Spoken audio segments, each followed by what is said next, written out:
Okay, first of all, I know the history behind the WNBA. I know that both of those cities have had teams before and they got us where we're at, so I'm thankful for that. There are athletes in the WNBA who clock in, handle their business, and head home. And then there's Sophie Cunningham, a woman who stepped into the most talked-about squad in women's basketball, immediately began taking people down, went viral overnight, and then sat down to reveal every single truth she'd been holding onto about what it's genuinely like to compete alongside the most controversial player on the planet. What she disclosed wasn't just unexpected, it completely demolished the narrative that most people had already convinced themselves was accurate. To grasp why any of this matters, you need to go back to January 31st, 2025, the day Sophie Cunningham's life shifted in a way she probably never anticipated. She'd spent 6 seasons hustling with the Phoenix Mercury, establishing a reputation as a tough, dependable guard who could light up the scoreboard and wasn't intimidated by anything.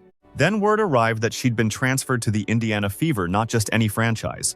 The Indiana Fever, home of Caitlin Clark, the most scrutinized athlete in women's sports, surrounded by more cameras, controversy, and nationwide attention than any WNBA organization in history. And the trade itself was monumental, a massive 1-0 team mega deal that rattled the entire league. Cunningham didn't receive a smooth introduction to her new environment. She was dropped right into the center of the chaos, and what unfolded next exposed everything about who she truly is. Here's what almost nobody discusses. Cunningham's beginning in Indiana was challenging. She tweaked her ankle during the preseason and had to postpone her debut all the way until May 22nd. Then another ankle setback just a week later kept her sidelined for an additional 2 weeks. She was competing for a new city, a new coach, a new system, with new teammates, all while battling her body and attempting to find her rhythm. Those initial weeks, she faltered. The chemistry wasn't connecting. The momentum wasn't there. There were genuine questions about whether this trade was going to pan out at all. But somewhere just before the All-Star break, something clicked. Cunningham was inserted into the starting lineup, and she didn't just discover her stride, she erupted. In 13 games as a starter, she averaged 11.2 points and shot over 51% from the field. She was arguably the most efficient contributor on the entire roster during that stretch. The Fever had found their enforcer, and she was just getting started. Nothing in the 2025 WNBA season generated more raw, unfiltered reaction than what occurred on June 17th. The Fever were hosting the Connecticut Sun, and things had been getting physical throughout the game. In the third quarter, Sun guard JCS Sheldon poked Caitlin Clark directly in the eye. It was the kind of play that typically earns a shrug and a free throw, but Sophie Cunningham wasn't shrugging at anything. 1 quarter later, she grabbed Sheldon and yanked her clean to the ground in front of the entire arena. Ejected immediately, the moment spread absolutely everywhere. Social media exploded overnight. Cunningham's Instagram gained hundreds of thousands of followers within hours. Her TikTok jumped from 300,000 to over 1.2 million. She became a recognizable name outside of basketball almost instantly. When she finally addressed it in the press, she kept it straightforward. "I'm going to protect my teammates. That's what I do." She also confirmed she was fined roughly $900 by the league, and she made it unmistakably clear she had absolutely zero regrets. That moment wasn't just a viral clip, it was the moment that redefined Sophie Cunningham's entire public identity. What made the aftermath of that confrontation even more compelling was what Cunningham revealed shortly after on her brand new podcast, Show Me Something, which she launched alongside her childhood friend and reality TV personality, West Wilson. She didn't hold back. She admitted something that had been circulating in rumors for months, that when she was still with the Phoenix Mercury the year before, there were actual locker room discussions about how to handle Caitlin Clark during her rookie season. She confirmed what many people suspected but nobody wanted to voice openly, that players around the league were deliberately targeting Clark to send a message, to show her what the W truly is, as Cunningham described it. She said she understood it to a degree. That's how rookies get treated. But that, when it came to Clark specifically, it had gone far too far. And now, being on her team and witnessing it firsthand, Cunningham said, "I'm like, what are people doing? It's just too much. I'm over it. And if I think it's too much, it probably is." Coming from someone who had literally been in those rooms, those words carried a different weight entirely. This wasn't a hot take, it was a confession. The podcast became a platform where Cunningham kept delivering truth after truth, and fans couldn't get enough of it. In one episode, she went directly after people questioning Caitlin Clark's influence on the league. She didn't use careful language. She didn't hedge. She stated, and this is as close to her exact words as possible, that if you don't believe Caitlin Clark is the face of the WNBA, or if you think the league would be where it stands right now without her, then you're simply flat out wrong. She clarified she wasn't tearing down other players in the league, she respected everyone. But the dismissal of Clark's role in transforming women's basketball made no sense to her, and she expressed it with the kind of directness that made it impossible to overlook. For a league that has had an ongoing complicated internal debate about Clark's role in reception, hearing it articulated so plainly by a veteran insider carried serious significance, and the internet reacted exactly as you'd anticipate. The clip went viral all over again. Then came the moment that completely shifted the tone of the narrative away from the fights, the podcasts, and the viral moments. Sophie Cunningham revealed an entirely different dimension of herself. In November, she appeared to volunteer at the annual Aaron Neesmith charity dinner, serving meals to local families, completely mic'd up, her words captured on camera. She looked at a room full of people and said, "This is what we're here for. We're here for you." And here's the detail that hit differently: she wasn't under contract. Her one-year deal with the Fever had already expired. She had no obligation to be there. She wasn't being compensated. She simply showed up, sleeves rolled up, and served. Fever fans were overwhelmed. The clip of that moment spread just as rapidly as the JCS Sheldon incident. Comment after comment pleaded with the organization to sign her for life. People who had never watched a WNBA game started taking notice. This was the other side of Sophie Cunningham, the farm girl from Columbia, Missouri, who credits a childhood of hard work and faith for every ounce of who she is.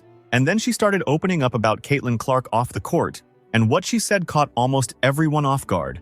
People had constructed this image of Clark as someone almost untouchable, a polished, composed celebrity athlete who glides through life with effortless elegance.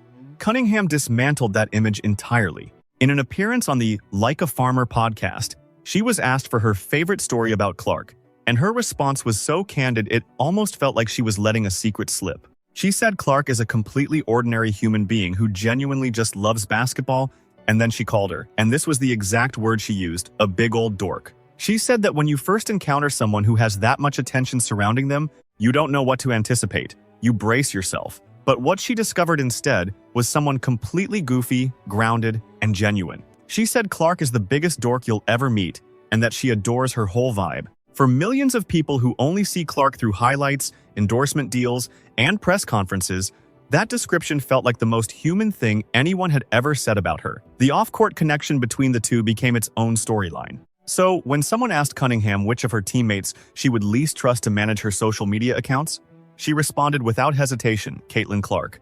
1,000%, she said, because Clark and Cunningham expressed this with full affection is a starter, meaning she would stir up drama, post something, and sit back to watch the chaos unfold. This matched perfectly with how these two engage on their actual social media, constant lighthearted jabs, inside jokes, and mutual trolling that their fan bases devour. In August, Cunningham posted a video with teammate Lexi Hull in swimwear and pitched it as a recruiting pitch for bikini sponsors, joking they were Indiana Fever mermaids headed to a game. Clark eventually showed up on Cunningham's podcast radar too. The Show Me Something account responded to a fan asking about a Clark appearance with one word, soon, which, by the standards of how these two communicate publicly, basically confirmed it was happening. But beneath all of this lightheartedness was a season that went sideways in the most painful possible way. By August, the Fever were in an injury crisis that seemed almost impossible to comprehend. Caitlin Clark, hampered by a groin injury, bone bruise, and quad strain, played just 13 games the entire season. 5 players, including Cunningham and Clark, were eventually ruled out for the year. At one point, the team was so short-handed they qualified for an emergency hardship exception. Cunningham herself had been rolling right along until August 17th, when Connecticut Sun guard Bria Hartley stumbled into her leg and tore her MCL. Surgery followed. Season over. The woman who had fought her way into a starting role averaged over 11 points per game and become one of the most beloved presences on the team gone before the postseason even began. She watched from the sideline as a decimated Fever squad somehow pushed the eventual champion Las Vegas Aces to 5 games in the semifinals.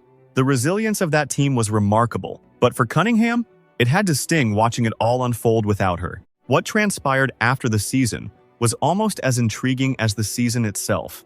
With her one-year, $100,000 contract expired, Cunningham became an unrestricted free agent in a league whose entire future was uncertain. The CBA negotiations between the WNBA and the Players Association had stalled, and nobody knew what the following season's salary structure would look like, or even when free agency would officially begin. She signed with Project 3x3, a new global touring league that offered her over $2 million annually, roughly 8 times the league's top WNBA salary at the time. She also began developing her media presence in a way that made clear she was thinking well beyond basketball. The podcast, the social media brand, the sponsorship agreements. She was channeling the recognition she'd built during one season in Indiana into a full-scale public career. And throughout all of it, she kept making it evident she wanted to return to the Fever. She wanted to compete alongside Clark again. The CBA was eventually finalized in mid-March 2026, and free agency opened, putting her future in Indianapolis finally within reach. By late 2025, the numbers told a story nobody could have anticipated at the start of the year. Google's annual year-end search rankings were released, and Sophie Cunningham appeared at number 7 on the most searched athletes in the United States. Caitlin Clark, who had held that exact same position in 2024, wasn't on the list at all. Cunningham had essentially taken her place. When someone brought this up to her on her podcast, she reacted the way she responds to almost everything, directly and without pretense. She said she didn't really know how to feel about it, that it was kind of exciting being the only woman in the top 10. But she also immediately tried to contextualize Clark's absence, noting that Clark had only played 13 games all season. She wasn't boasting. She wasn't making it about herself. She was thinking about her teammate. That reaction, more than almost anything else she said all year, revealed exactly who Sophie Cunningham is when the cameras stopped rolling. And now, here's where everything stands. The 2026 WNBA season is set to tip off on May 8th, pending the new CBA holding together. Caitlin Clark is fully healthy, coming off a dominant performance at the FIBA Women's World Cup qualifying tournament, where she led Team USA in every major statistical category and walked away with the MVP award. The Fever are gearing up for what should be their healthiest, most formidable roster in franchise history.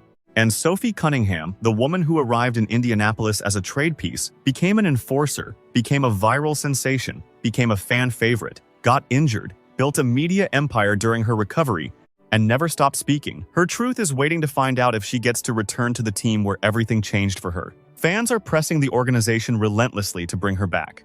Clark has reportedly communicated her own feelings about the situation to the front office. The expansion draft is introducing 2 new franchises to the league, Toronto and Portland, and the Fever's roster decisions have become one of the most closely followed storylines in all of women's basketball heading into the new year.